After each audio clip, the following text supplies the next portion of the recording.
Hello, my fellow Earth Angels. Welcome in. We got a different angle today. Different angle. I said the sun is coming in. It's golden hour. I might as well sit in front of the window. Thank you for joining me for another lesson. Today's lesson is about romanticizing your life. That is so important because if we're gonna be here, we might as well enjoy it. We might as well find the joy in our work, our daily life. We have to find a way to romanticize that so that we can have joy in our life. Joy is not a destination. Joy is a journey, and we are supposed to rejoice because we have the Lord. So I definitely see this topic a lot on TikTok, Instagram, the concept of romanticizing your life, and it's completely biblical.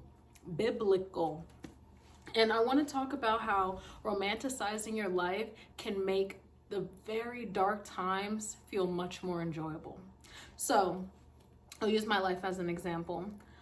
I started a new job in January, but before that I was working in a different department, and I was in that department for 4 years. And I literally knew on the first week of that job that I did not want to continue working there, but I stayed for 4 years despite knowing I wanted to leave. And I noticed that I was working with a lot of adults where that was their destination, that was their end goal. They had to stay in that role because they built houses in this location. They had a family to support. They had nothing else to do. They had no other skills. Their mind was not much bigger than their current situation, but they weren't happy in their current situation. So every day at work, they looked miserable. And I would look at these grown people that looked miserable and I would say, that is not going to be my life. I refuse to be miserable every day. Like, ew. Like, literally gave me the ick. So, despite the fact I did not want to be at that job anymore, I found a way to romanticize it. How did I romanticize showing up to a job every day that I literally could not stand? Well, I started by getting dressed every day. The best part of my day was picking out what outfit I was gonna wear so that I could be cute all day while I'm at this job that I don't like. Because I was like, even if I don't like the work, at least I look cute. At least I feel good about what I am showing up as. And that really helped. And then throughout the day, I would just focus on the good, romanticize, like anything negative, whatever. I'm here to do a job, I'm just do the job. And I didn't give it much more energy than just doing what I was getting paid to do while I was there. But I literally tried to find the joy in everything, and I tried to raise the vibrations of everyone around me, whether they was welcoming it or not. I still showed up for me because I wanted to make that a better place for me to be mentally. Just because it physically felt like a prison doesn't mean I needed to show up mentally like I was in prison, because at the end of the day, you do have free will. If you don't like that job, you can absolutely leave. But that just wasn't my time to leave that job. So I was like, well, I can't necessarily leave right now. What can I do? I can change my mindset about how I'm showing up to this job every day. And that's what I did. And I focused on the good. I tried to raise the vibrations of anyone I was interacting with. I tried to pay everyone compliments, affirmations. I would just speak about the good. And whenever I noticed or heard people like gossiping or complaining, I would try to nip that in the bud immediately. That is so low vibrational to seep in complaining. Like, I just feel like if there's something that you don't like, you have two choices. You can either accept that you can't change it and then stop complaining about it because you can't change it, or you can change it. So whenever I would hear people complaining about things, if it was something where we can change it, that's what I geared the conversation towards. I was like, well, maybe we could do this, or maybe this, or maybe this. And if it's something that we literally could not change, well, it is what it is. Let's focus on something else. Or while we're doing this tedious task, let's talk about something enjoyable. What's the best part of your life right now? What are you looking forward to? What are you doing this weekend? Like, just something to get your mind off the present task. We have to romanticize our life. We have to look for the good in everything and have that joy, because when you have high vibrations, when you're feeling good, great opportunities come your way. Blessings come your way. If you are seeping in negativity and you're just, if you're doing all of that, there's no blessing that's trying to find you, because you're not an energetic match for that blessing. What you are an energetic match for is more negativity, and that's not what we want. So we want to romanticize our life. Okay, beyond that, I know, the older you get, it is very hard to connect with people because everyone has something going on. Everyone's life is oh so full. Everyone is oh so busy. So instead of waiting to make plans with a bunch of people where your schedules are constantly conflicting with each other, romanticize your life to the point that you take yourself on self dates. I love a date by myself because I can go exactly at the time I want to go. I get to leave at the time I want to leave. I get to do exactly what I want to do. I get to stay there for exactly how long I want to stay there. And I don't really have to consider any outside opinions about what's going on. That's why I love a self date. So get in the habit of taking yourself on dates and doing the things you want to do. Do not wait for somebody to accompany you to something you want to do. Get comfortable doing things by yourself. As you do things by yourself, you'll meet like-minded people when you go do these things. Maybe you'll make a new friend, or maybe you'll just find a new appreciation for your alone time.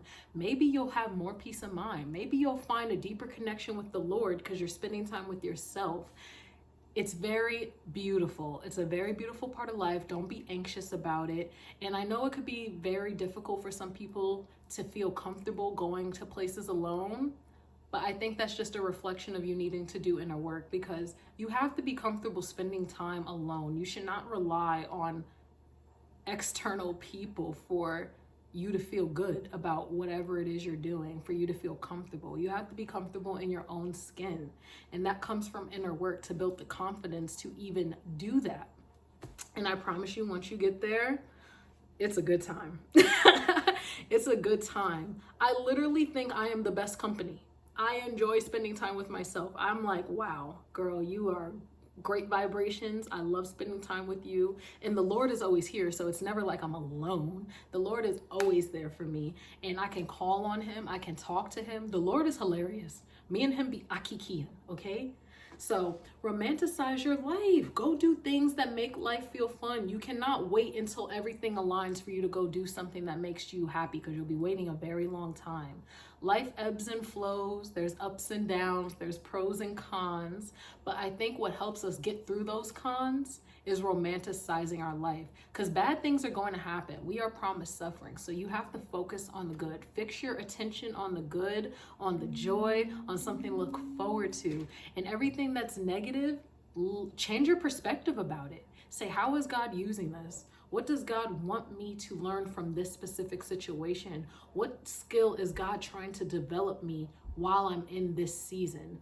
What quality or piece of character is the Lord trying to develop by sending me out there by myself to do X, Y, and Z? You have to romanticize your life. Look for the good. What's another example? Romanticize your life. I'm trying to think of one more thing that most people complain about. Bills. Yes. Having to pay for things that aren't oh so fun. Romanticize the bills because at the end of the day, it is such a blessing for you to have that bill. Because what does the bill mean? If you have a car note, that means you have a car. If you take your car to get it serviced and now you have this big bill from whatever mechanic or whatever you took it to, be grateful that they just fixed whatever was wrong with that car and now your car should serve you better going forward. When you go to the grocery store, yes, the inflation prices are ridiculous. Everything is so costly, but be grateful. Romanticize the fact that you are able to enjoy those opportunities. You're able to still pay for these benefits. Not everyone has that. You have to literally change your perspective. I know everything is not sparkly and great and has the razzle dazzle. I understand that, and I'm really not trying to downplay that, but what I am trying to say is it's a natural part of life. And the Lord tells us we don't have to worry about anything because he knows what we need. We just have to fix our sights on him.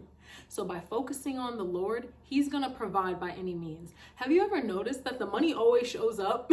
No matter how grim things look, the Lord always provides a way.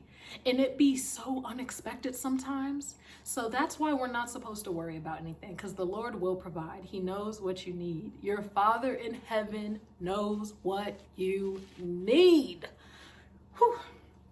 I'm glad I got that off. So I think this will be a good time to talk about what Bible verse supports what I'm saying. We are in Ecclesiastes chapter 3, verse 13. This says, "It is also the gift of God whenever anyone eats, drinks, and enjoys all his efforts." I know, oh, nope, I've gone too far. I only wanted to read verse 13. Yes. But I wanted to read a different version too. Like, this version is great, but I want to read a different version because I think it's better. And it says, "Also that everyone should eat and drink and take pleasure in all his toil. This is God's gift to man." What is this telling us? This is telling us to find pleasure in our everyday lives. Find pleasure in your everyday work. It's a gift from God to enjoy what you're doing on a day-to-day basis. It's a gift of God that you woke up and you have your morning routine, because not everyone woke up. Not everyone has a morning routine. Some people wake up on the street. Do you recognize that? It's a gift from God that you have to go to that job. Somebody is unemployed worrying about where their next dollar is coming from. It is a gift from God to go to work and encounter all of these people with these challenging personalities. Because as you deal with people with challenging personalities, it develops your character. It develops your relationship with the Lord, because as you're dealing with these people, if you're seeking the Lord and you're trying to walk in his path and you're trying to follow his teachings and principles, you're going to respond to these people in a certain way, and you're going to have this peace about you that they literally can't understand. But you can find joy in the fact that the Lord is using that to help you practice being a better version of you. Because it's not about what they do. It's about who you become by working with these people. So find the joy, romanticize the journey. It's literally the only way you're going to keep your sanity. This verse talks about enjoying simple pleasures like eating, drinking, working with your hands. They're literally not meaningless. It's God's gift that we're able to do all of these things. And remember, when we're dead in the grave, you will no longer be able to enjoy these. Hopefully we're enjoying our eternal life, but that's all about if we are following the principles in that good book, the good book being the Bible. So we have to have gratitude for our daily lives. We have to romanticize our lives. Find the blessing in everything. Look for the positivity in everything that's happening. Because again, we are promised suffering, but we are also promised that the Lord is with us through the suffering. We wrestle with God. The Lord is near and he is always by our side. And you have to understand that the Lord has already gone above us. So anything we're anxious about, he's already worked out, which is why he's not worried. So we shouldn't be worried. We should just look at it like, God must be using this to mold me in some way. God must be using this to give me some skill that's going to serve me best in my next season. God must be using this to teach me some type of discipline. The Lord is always working, and he will never abandon you and he will never forsake you. So if you keep your eyes on him, you can have ease in romanticizing your life, because you know on a subconscious level, this is working for my good. This is for my benefit. And it is a blessing that the Lord cares so much about me that he's taking the time to develop me. Amen. Honestly, I think that is about it. This is a short one, but I feel like because it's just so simple. Look for the good, find the blessing, focus on that.